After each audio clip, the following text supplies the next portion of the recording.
How's it going, guys, and welcome back. Today we're going to talk about why I rage quit CarX Street. We're also going to go over a story about how I dealt with nerves lining up for a race. And also what else I've been up to this week, what I've been playing, what I've been watching, and a little bit of a rant about, well, just a stupid rant. So before we get all into that, just want to tell you guys to like, subscribe, share, whatever you guys want to do. Tell me how you like this format. I'm doing some testing on how I want some things to be done. Well, guys, let me know what you think in the comments. So anyway, so why I rage quit CarX Street? Well, the AI for one, but that's not really what did it this time. I think the physics engine in it now is very interesting, very odd. It seems like you run over a pebble and your car rolls. The curves are like, they feel like they're 10 feet tall when you hit them. I just went from like not having any fun with this game anymore. I went through the clubs the best I could, and I'm just over it. I'm over it 100%. It is just, it's just not having, I'm just not having any more fun. They need to do something if they want to keep this game afloat. Even with the new update, it's just, it's just not really there for me. I mean, you know, you guys might like it. The single player is what I'm talking about. The multiplayer side of it, I haven't really dug into the multiplayer side. But as of right now, the racing is just, I get aggravated more than anything else. I don't really do any drifting in this game. I do drifting in CarX Drift. But, so yeah, this game is just, I'm over it. I am 100% over it. I rage quit it, and I have not thought about it since. So, yeah, that's my little rant on CarX Street. The AI sucks. The physics seems a little extreme, and for an arcade simcade racer, it seems to be very punishing. So the fun was no longer being had. So see ya, CarX Street. Maybe on another update. So move over to Forza, and I instantly start having a 100% better time.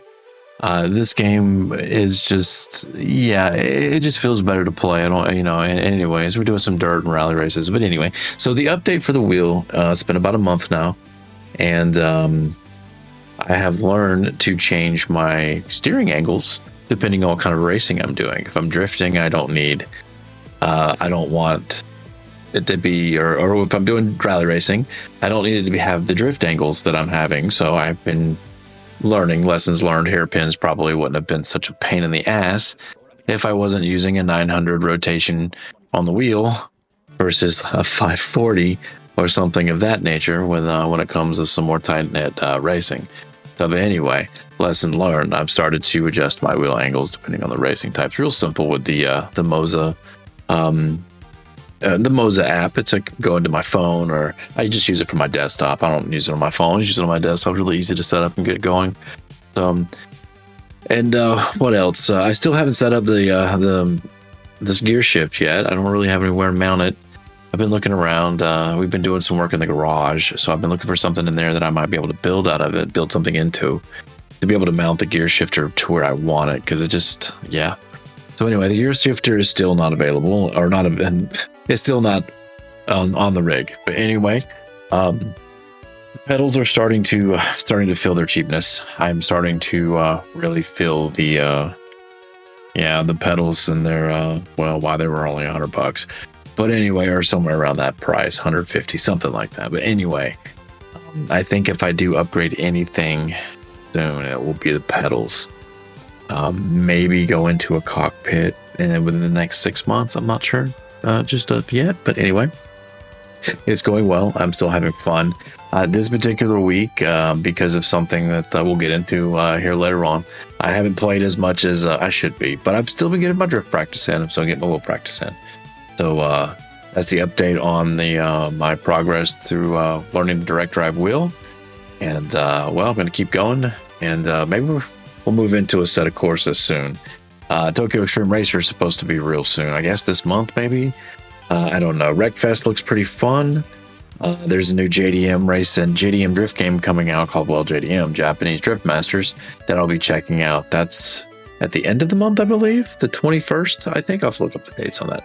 So anyway, there's the update on the wheel and how I'm doing with my racing games. So over here in CarX Drift, been trying out some different cars here with the BMW. Did a few of them, trying to do some of the challenges. We did the Need for Speed map. Unfortunately, there was no stadium drift. The stadium was there. You got to give the guys credit, man. What a cool map to recreate almost that entire city and CarX Drift, and including the URL track, which was fucking awesome to find. So but anyway, that was cool to see. Definitely gonna be checking out some more of these maps as we get further into these games. But we did a few runs in the here and there, and it's doing all right. You know, the BMW definitely is. It definitely likes to snap back versus the Z. My Z, dude. I just started tuning this one at this particular run, so the Z's had some time behind the wheel and some fine tuning to it. This one is just kind of still a work in progress. So, but it likes to snap back and grab traction really easily for some reason. It was kind of crazy. So anyway, but it's a fun car. We did actually manage to get the I think silver on this track with this car, and which isn't too bad. I still haven't been able to link this entire course. I suck. But anyway, this was the drifting's going well, as you can see. You know, we're doing getting some good car control going. Trying to get through some of these actual single player races to unlock. These are a lot harder than you would think. You actually have to be pretty decent at this game to get a gold. Pretty surprised. Now, I did get a gold on this one. This one was man, this was a good run. I'm not gonna lie, man. I nailed a couple of places in this and made it look pretty, made it look pro. Made it look like I've been doing it for a while. I must have subbed to Goosey's today or something. Anyway, I didn't, but yeah. I just remember watching one of his videos, and he's like, "Yeah, you'll instantly better drifter in CarX Drift if you sub to Goose." So there was my joke about subbing to Goose. Anyway, I wish he'd go back to CarX Street. Anyway, oh yeah, but that angle right there was pretty gnarly. So. Still been having fun in CarX Drift. This BMW definitely performed a lot better than I was expecting it to. I've heard people say that it wasn't really good in this game, but yeah, I had fun with it, and so there's the update for there. So we're gonna keep improving our skills. Like I said, of course, is gonna be the next. On the list to get to. Need more realism in the drift, I guess. 900 degree rotation in this game, though. So today on Stories from an Old Street Racer, we talk about how I dealt with nerves lining up on a race. So you line up on a race, sitting there waiting, you get that leg going. Those nerves, your stomach feel nauseous, right? How did you deal with those kind of situations? You know what I did? I didn't deal with them. That was part of it, man. That excitement that you felt, that leg shaking, that adrenaline pumping, it was all part of it, man. That trembling that you had was just, there was no other feeling to explain it. You line up, watch, get ready, and my leg would just be shaking. Man, just a shaking. As soon as I saw either whatever it was that was telling us to go, man, my foot hit down on the pedal, and it just hit the floor instantly. Man, that trembling in my leg stopped, my foot planted, and I was just gone, dude. Race got over. I just fucking let my foot back off, relax. Legs start trembling again, dude. That adrenaline's fucking shooting through. Just unmatched feeling. It was Even drag racing, like legit drag racing, I still got that same feeling. So it wasn't just the feeling of the legal part of it. It was the thrill of the race. It really was. It was the lining up. It was the let me get the whole shot. Let me see how fast I can get off the line. Is this dude gonna take me? Is he gonna drag me through, or am I gonna walk on him? You never did know. It was all the mystery. And man, you could look over and you know what was going on. When it came down to like a rolling race, which I did a lot of high rate racing, not gonna lie. When it came to a rolling race, it was a lot more just trying to pull on dude. So drag racing in my was a little bit more, your reaction time's been a lot more. And I guess being calm in that situation might be more helpful, but it was one of that thing, man. I'd have that one race and it's had to sit down and relax. Just had to chill, dude. My heart was just to drift rumming. I'd sit back. I was a smoker as a teenager. I'm not gonna lie, man. I'd sit back and smoke a cigarette, talk to my buddies. Win or lose, man, it didn't matter. It was all about that the excitement of the race. So that's how I dealt with my nerves, man. I embraced them. I enjoyed every minute of it. Man, I haven't felt that feeling in a while. But then again, I don't do that shit no more. There's this is about as real as I'm gonna get. For good reason, we're too old for that, and it's too expensive. Live out our fantasies in the virtual world from these days forward. It's what you do when you get older, I guess. You had fun as you're a kid, and you realize, you realize what's more important in life, I guess. So anyway, there's my story time for this particular episode. Hope you guys enjoyed. Anyway, embrace it, enjoy it, live it.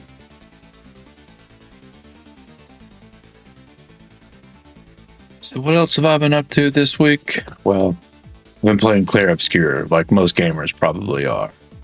As most of you know, if you know anything about this game, it has been taking the gaming world by storm. It is a fantastic game. It's an awesome game. I am in New Game Plus right now. I have finished all through the main story, going into New Game Plus to get all the finished up stuff and extras and stuff and whatnot. I am currently at level 81, and I made a mistake starting New Game Plus so soon, so I'm trying to rush back to where I was at. I lost an ability that I didn't think I was going to lose going into New Game Plus, so anyway. So I've been playing some Clair Obscur. Been having had a blast playing through it, man. It's refreshing seeing a nice JRPG come out that expands on it, but keeps it similar. I guess is the word I'm trying to say. When I was playing this game, I felt familiar yet new, if that makes sense. The mechanics that they added in with the parrying and the dodge, which I didn't really dodge too much. I did a lot of parrying because of counterattacks are fucking brutal. But so I did a lot of parrying. There was a few attacks that I did dodge because I just couldn't find the damn parry timing.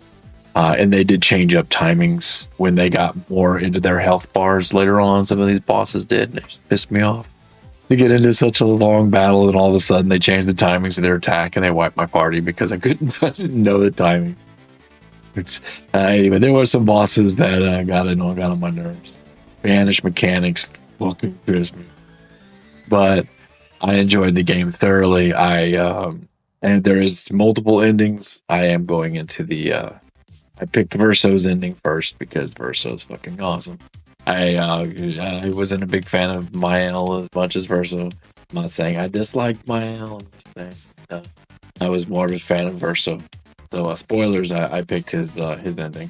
But anyway, so we're gonna go through Mael's New Game Plus and kill up all the main bosses. We got like Sprung, and we got a bunch of the main bosses, like the secret boss and the crows and all that other stuff. But fantastic game. 100% recommend if you are into JRPGs and these kind of games. Do yourself a favor and just play it. So what else have I been doing? Well, I've been looking through YouTube and looking at independent, low budget horror movies, and I ran across a Friday the 13th movie that I would like to recommend to everybody. It is, well, it's a fan made movie. You can find it on YouTube. It was made a few years ago, and let's just say that every one of people behind this knew exactly what they were doing. I mean, just take a look at this clip. If you know anything about Friday the 13th, you know what this clip is.